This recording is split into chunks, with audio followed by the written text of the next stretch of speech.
அன்னைக்கு நீ சொல்லும் போது கூட அவ ஏன் இங்க வந்திருக்க போறான்னு கொஞ்சம் குழப்பமா தான் இருந்துச்சு. ஆனா இன்னைக்கு அது தெளிவாயிடுச்சு. அப்போ நீங்க நம்பாம இப்ப நீங்க உறுதியா இப்படி சொல்றதுக்கு என்ன காரணம்? இந்த உலகத்திலேயே நான் அதிகமா நம்பக்கூடிய ஒரு ஆள் அவளை பார்த்தன்னு சொல்லியும் எப்படி என்னால நம்பாம இருக்க முடியும்? என்னக்கா சொல்றீங்க? வேற யார் அவளை பார்த்தது?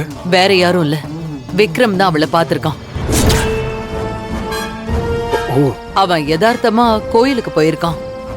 அங்க வச்சுதான் அந்த விஜயலட்சுமிய பார்த்திருக்கான். நல்ல வேளை அந்த விஜயலட்சுமி இவனை பார்க்கல, விக்ரம் மட்டும்தான் அவளை பார்த்திருக்கான். அவ எதுக்காக இந்த ஊர்ல சுத்திட்டு இருக்கான்னு எனக்கு தெரியல. அவ எக்காரணத்தை கொண்டும் திரும்பவும் விக்ரமோட வாழ்க்கைக்குள்ள வந்துடவே கூடாது. அதே மாதிரி அவ கண்ல கவின் என்னைக்கும் பற்றவே கூடாது. அவ கவினை கூட்டிட்டு போறதுக்காக தான் வந்திருப்பா. அவளால ஏற்கனவே அநியாயமா ஒரு குழந்தை இழந்துட்டோம். பாவம், என் பேத்திய கொன்னுட்டா அவ. இதுக்கு மேலையும் கொஞ்சம் கூட நான் தாமதிக்கிறதா இல்ல.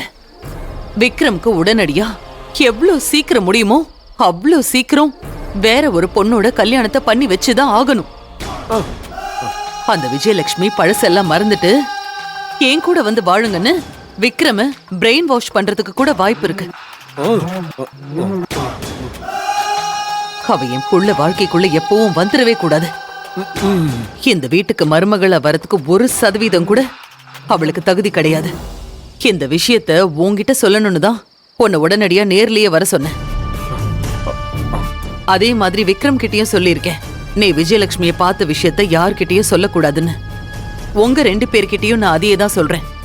அந்த விஜய் இந்த ஊர்ல இருக்கிற விஷயம் என் புருஷனுக்கு கூட தெரியக்கூடாது. ஆனா மாமாவுக்கு தெரிஞ்சா என்னக்கா போகுது? அவர் ஏங்க வெளில சொல்ல போறாரு? அவர் என்ன பண்ணிட போறாருன்னு சாதாரணமா நினைச்சு அவர்கிட்ட இதை சொல்லிட போறேன். நம்மள மாதிரிலாம் அவர் யோசிக்க மாட்டாரு.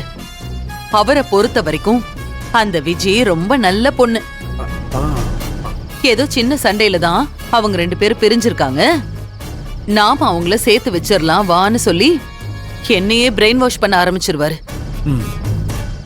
எனக்கு அந்த விஜயலட்சுமிய ஆரம்பத்துல இருந்தே பிடிக்காது. அவ இந்த வீட்டுல வேலை செய்யற ஆளா இருக்க கூட தகுதி இல்லாதவ. என் பிள்ளையோட வாழ்க்கையை அழிச்சவ. இப்ப நான் என் பிள்ளைக்கு ஒரு புது வாழ்க்கை அமைச்சு கொடுக்கறதையும் அழிச்சிருவா. அதே மாதிரி நல்ல சிவம். இதுக்கப்புறம் நாம அந்த விஜயலட்சுமி விஷயத்துல ரொம்ப ஜாக்கிரதையா இருக்கணும். அவ என்ன திட்டத்தோட இந்த ஊருக்கு வந்திருக்கான்னு தெரியல. ஆனா அவ இந்த ஊர்ல இருக்கிற ஒவ்வொரு நிமிஷமும் நான் என் பிள்ளையையும் பேரனையும் எங்க அவகிட்ட இழந்துருவேணும்னு எனக்கு ரொம்ப பயமா இருக்கு. அதனால இதுக்கப்புறம் நீ அவளை எங்க பார்த்தாலும் நீ உடனே எனக்கு போன் பண்ணணும். அடுத்ததா என்ன பண்ணணும்னு நான் சொல்றேன், சரியா? சரிக்கா, சரி. நீ என்கிட்ட சொல்லிட்டல்ல, நீ இனிமே நீ இத பத்தி எதுவுமே யோசிக்காம விக்ரமோட கல்யாண வேலையை பாரு.